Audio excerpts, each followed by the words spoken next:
because it'll change next month or next year, and obviously we wouldn't want to be owning anything that we thought was in a currency that was really going to hell. And that's the big thing we worry about with the United States currency. I mean, the tendency of a government to want to debase its currency over time there's no system that beats that. You know, you can pick dictators, you can pick representatives, you can do anything.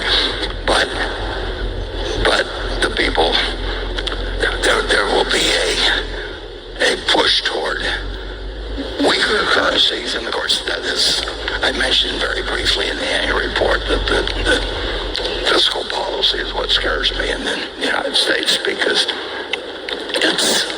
it's made the way it is, and all the motivations are doing a lot of things that can cause trouble with money, but that's not limited to the United States. It's all over the world, and some places it gets out of control regularly. As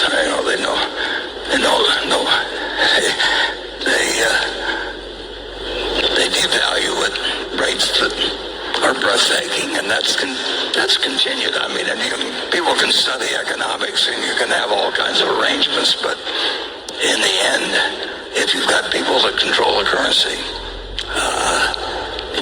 you can issue paper money, and you will, or you can engage in clipping currencies like they used to do centuries ago. There will always be people.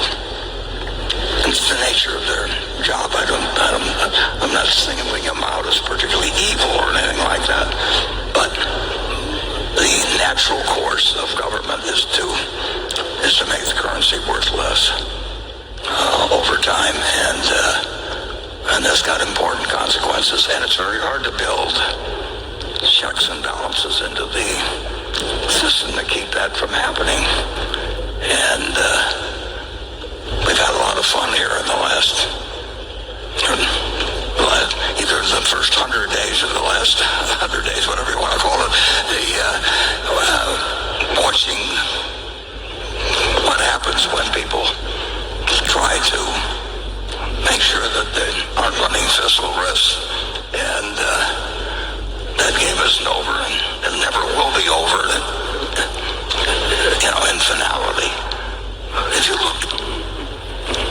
you look up in search the great inflations of post-World War II, it's just a list that goes on forever, and the same names keep popping up and everything. So currency is